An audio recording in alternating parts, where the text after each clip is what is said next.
Ellen Greenberg. It's a case that's gone on now for almost more than 15 years. It's a case of a young woman, teacher, beloved by students and many friends and family, who somehow, allegedly, stabbed herself 20 times, killing herself. Some of those stab wounds post-mortem as well. So somehow she was stabbing herself when she was dead. Yes, it sounds just as crazy as it is, but it was ruled a suicide, and her parents for years have been fighting to get that changed. So maybe they can look into it and investigate this as a homicide, which it was originally kind of looked at as. Then it changed very quickly because there's some high power people that made some high power decisions, and that was very quickly adjusted. Joining me to discuss, Shavaun Scott, psychotherapist and author.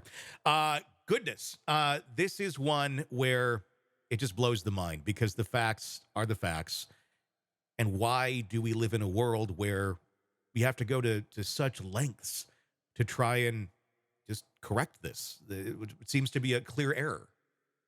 Yeah, this is an absolutely bizarre one. The first thing I did when I was watching a show about this story is, imagine taking a knife and stabbing myself 10 times in the back of the neck. It's like, who would swallow this story? It is, Hmm. it is probably the strangest supposed suicide that I've ever heard of, and I would not have bought it at all. It's just completely weird. The whole thing is bizarre. None of it makes much sense. That's why it very much feels like a cover up in some way, shape, or form.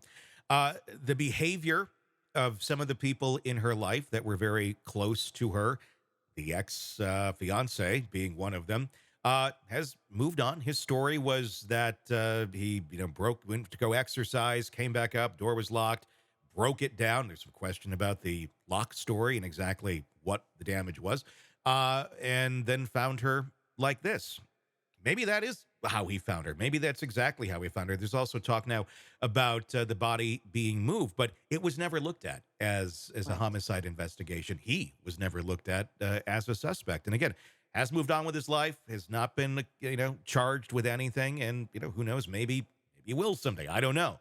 But I don't know. When something like this happens, is it bizarre behavior for someone to just kind of pack up and move on and not say anything about your love of your life that was brutally murdered? I mean, even if you do move on, I think it might be a cause one would champion until the right Yes. person is found. I mean, that's just Yes. me. I think probably a lot of Yes. people, but it also doesn't necessarily, I guess, make one a murderer if they just do kind of move on. What are your thoughts on all of that? Yeah, it is weird, and I'm with you. I would be leading the charge out there to try to find out what really happened. It was odd in his 911 call when called the operator and said, "Oh, here she is, and there's all Mm, this blood."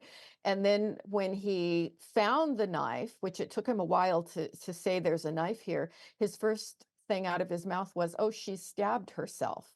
Why hmm. would that again is odd. Why would you think that? Why would you say that?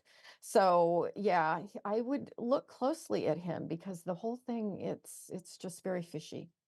The former assistant district attorney, Guy DeAndrea, suggested that Ellen's death was not a suicide, but a homicide initially, based on the evidence.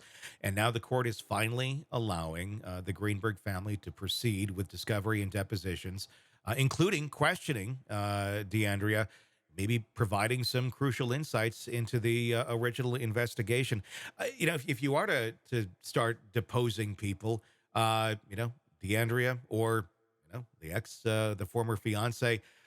What sort of questions are you going to ask about this case all these years later?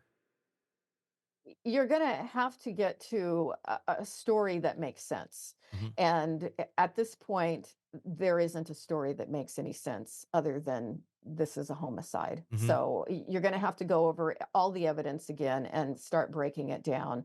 And I'm curious about the idea of a psychological autopsy on Ellen. If we're trying to say that this was suicide, there were no previous attempts, no serious mental illness, no substance abuse. She had job stress, but 90% of the teachers in the United States have job stress. Hmm. So that would certainly not push someone to suicide. Sure. She had not had major losses. She had not been going around discussing death. So there was really no reason to go with suicide Hmm. from the beginning with this, and certainly not in such a bizarre way. So I think we would need to look at what are alternate stories that would make sense here. And you have a lot of people that were involved in this, changing the cause of death and kind of moving things along, then them moving out of positions and such. A conspiracy requires typically a lot of people, and that's why a lot of conspiracies don't work because it requires a lot of people all to be on the same page. But what would be the motivation for some people in this who really have nothing to do with the case? They don't have any anything in the fight here other than you know their own job security, to go along with a story that literally does not add up. Yeah, it doesn't make any sense to me from the outside looking in. Is it just laziness? And again, once they latch onto a story, it's just easier to keep telling that same story again than is to admit that you did something wrong and you didn't look at it closely enough. I don't know, but I would like to see this proceed, and I would like to hear, ultimately something that makes more sense Yeah. than this.